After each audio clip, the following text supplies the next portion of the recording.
Good morning everyone. Today we will discuss about the fetal circulation. Fetal circulation is also called as feto-placental circulation. Why? Because it is running between the placenta and the fetus. In this topic, three things we have to remember here. One is placenta, one is umbilical cord, and one more is fetus. This circulation is running between these three things. Here the umbilical cord also playing a major role in the fetal circulation. One side it is having attachment with the fetus and another side it is having attachment with the placenta. Umbilical cord is having one umbilical vein and two umbilical arteries. With the help of umbilical vein, the oxygenated blood is coming from the placenta and it is entering to the fetus. From the placenta, the oxygenated blood is going to the fetus with the help of one umbilical vein. From the fetus, the deoxygenated blood is coming to the placenta with the help of two umbilical arteries. It means now one umbilical vein is doing one function and two umbilical arteries also doing different function. Umbilical vein is carries oxygenated blood from the placenta to the fetus. Two umbilical arteries are carries deoxygenated blood from the fetus to the placenta.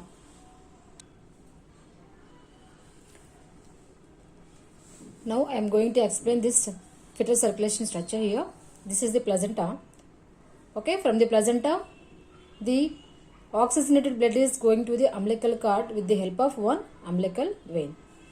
Here 80% of oxygenated blood is coming from the placenta to the fetus. Okay, with the help of umbilical vein. This red color symbol is there, no? It is a oxygenated blood is coming from the placenta. With the help of umbilical vein, it is moving to the liver. Okay, in the liver, number of sinusoids will be there, two sides. With this sinusoids, this oxygenated blood is very little amount of oxygenated blood is entering to the liver and remaining oxygenated blood is entering to the inferior vena cava with the help of ductus venosus. This is the ductus venosus. It is a special connection is present between the liver and the inferior vena cava. Okay, from the liver, this oxygenated blood is entering to the inferior vena cava with the help of ductus venosus. It is a special connection between the inferior vena cava and the liver. Now in the liver, now in the inferior vena cava, okay, umbilical venous blood is there. And at the same time, inferior vena cava also carries deoxygenated blood from the lower body parts. Okay, it is also carries deoxygenated blood from the lower body parts and again liver also giving oxygenated blood to the inferior vena cava. Now here also mixing of the blood will be there. Why? Because from the placenta the oxygenated blood is entering to the liver with the help of umbilical vein. From the liver with the help of special connection, that is ductus venosus, this O2 blood is entering to the inferior vena cava. At the same time, inferior vena cava also carries deoxygenated blood from the lower body parts. Now from the inferior vena cava, this blood is moving to the right atrium. Normally in the adult circulation, what is happening? From the right atrium to the blood has to move to the right ventricle and then it is has to go to the pulmonary artery into the lungs for the purification. And after purification, it is coming back to the left atrium with the help of pulmonary veins and then it is going to the left ventricle. And in the left ventricle, aorta will be there. With the help of aorta, it is moving to the our all body parts. That is the normal adult circulation. But in the fetal circulation, the lungs are immature here. The lungs are not functioning properly. Okay, that's why it is a right to left shunt will be there. Okay, from the inferior vena cava, this blood is moving to the right atrium. From the right atrium to it is moving to the left atrium. It is not going to the right ventricles. Okay, from the right atrium to left atrium, it is moving with the help of foramen ovale. This is the foramen ovale. It is present between the right atrium and the left atrium. Okay, so from the right atrium to left atrium, the blood is moving with the help of foramen ovale. After that, from the left atrium to, it is moving to the left ventricles. In the left ventricles, what is there? It is a aorta will be there. With the help of aorta, the blood is moving like this. And again with the help of two umbilical arteries, this deoxygenated blood is moving to the placenta. This blue color arrow marks I am giving, it is a deoxygenated blood is coming from the fetus to with help of two umbilical arteries. Again it is coming back to the placenta for the purification. Okay, that is the one side circulation here. What I told here, from the placenta, oxygenated blood is coming to the umbilical cord with the help of one umbilical vein. From here it is moving to the liver. In the liver, okay, some of the sinusoids will be there, two sides. Okay, very little amount of the blood is entering to the liver. Remaining blood is moving to the inferior vena cava with the help of special connection, that is ductus venosus. From the inferior vena cava, this blood is moving to the right atrium. From the right atrium to it is moving to the left atrium with the help of foramen ovale. From the left atrium to this blood is moving to the left ventricle. In the left ventricle, aorta will be there. Again this blood is moving to the aorta, and again it is coming back to the placenta with the help of two umbilical arteries. And then one more side, this superior vena cava also carries deoxygenated blood from the upper body parts. Inferior vena cava carries deoxygenated blood from the lower body parts. Superior vena cava carries deoxygenated blood from the upper body parts. And here what I told, inferior vena cava blood is moving from the right atrium to left atrium, then left ventricle, and then to the aorta. Okay, at the same time from the superior vena cava also deoxygenated blood is coming, and it is also entering to the right atrium. Okay, very little amount of the blood is entering to the right ventricles. Okay, from the superior vena cava blood is coming, entering to the right atrium, then very little amount is going to the right ventricles. Okay, and then here in the right ventricles pulmonary artery will be there. Okay, this pulmonary artery carries this superior vena cava blood, deoxygenated blood to the lungs for the purification. But in the fetal circulation, in the fetus, the lungs are immature. Lungs are not functioning properly, not developed well. Okay, that's why most of the blood is only going to the right atrium to left atrium. That's why it is a right to left shunt. But from the superior vena cava, some of the deoxygenated blood is also coming from the upper body parts. It is moving to the right atrium to right ventricles.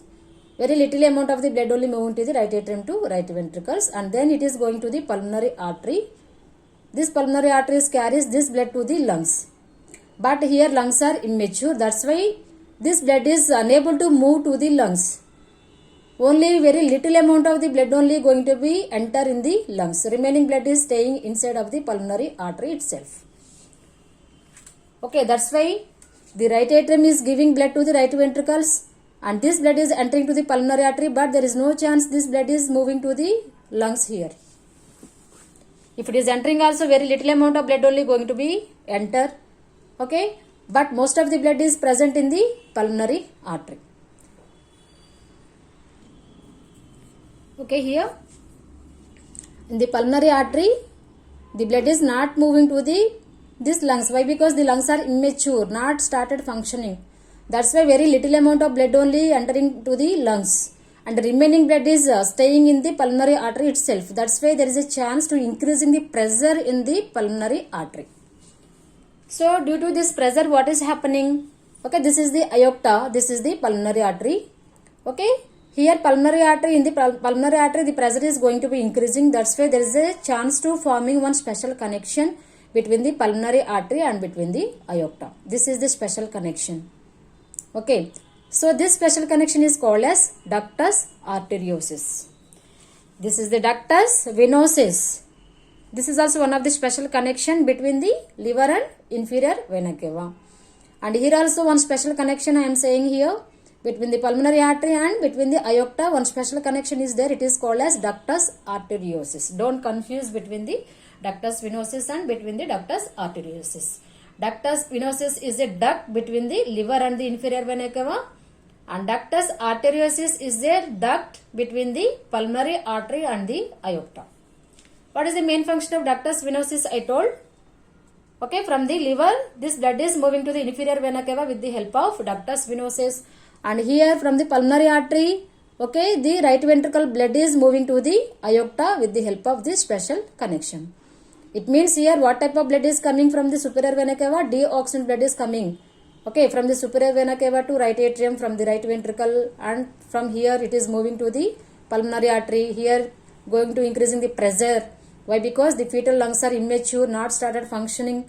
Okay, that is the reason most of the blood is okay storing in the pulmonary artery. That's why there is increase in the pressure in the pulmonary artery leads to okay there is a special connection is going to form in the pulmonary artery and between the aorta. This is the special connection. That's why this what type of blood is coming from the superior vena cava, right atrium, right ventricle. It is moving to the pulmonary artery and most of the blood is moving to the with this special connection into the aorta. Okay, this blood is coming down like this and okay, and this is the deoxygenated blood is okay coming from the fetus for the purification, and with the help of two umbilical arteries it is moving to the placenta for the purification. Again in the placenta, okay, this blood is going to be exchanging. This placenta is giving okay oxygenated blood to the fetus. Okay, this is the fetal circulation before birth. And then after birth, what is happening here? Okay, before birth, what I told here, the fetal lungs are immature, not functioning properly. Okay, so that is the reason the blood is not moving to the lungs. Only little amount of the blood only moving. Okay, and what amount of blood is entering to the okay lungs, and again it is coming back to the left atrium with the help of okay pulmonary veins, and this blood also entering to the left ventricles along with aorta. It is moving. That is the okay. And here what is happening? This fetal circulation before birth I told. And after birth what is happening? After birth what we are doing? We are removing this placenta. After immediate birth, no need to keep this placenta and no need to keep this umbilical cord. Okay, while crying only the baby will start respiration. While respiration the lungs are expanding here. Okay, the lungs are going to be expanding. Okay, and it is going to start functioning also. Okay, so before birth the lungs are not functioning properly, but after immediate birth the baby will cry. While crying only the lungs are expanding, start functioning. Okay, so due to this, and also again from externally we are removing this placenta and we are removing the umbilical cord. Okay, totally we are not removing the umbilical cord. 5 inches away from the umbilicus we have to cut this umbilical cord. Okay, so after that the baby need to start own blood circulation. Why? Because up to that the mother is giving circulation, the placenta is giving circulation to the baby, fetus. After immediate birth, okay, no need to keep placenta on, no need to keep umbilical cord and all. Okay, and after immediate birth the baby will cry. While crying only he can able to start respiration, own respiration. Okay, that time only the lungs are going to be start functioning properly. Okay, so due to that reason, from here the right atrium blood is moving to the right ventricles and then it is going to the pulmonary artery, and then now lungs are starting functioning. That's why most of the blood is moving to the okay lungs, and after purification again it is coming back to the left atrium with the help of pulmonary veins, and again it is moving to the left ventricles and through the aorta. Okay, this blood is moving to our all body parts. Okay, this is the after birth. Okay, this is our fetal circulation. I hope you all are understand about this. If you like my video, please subscribe my channel. Thank you so much.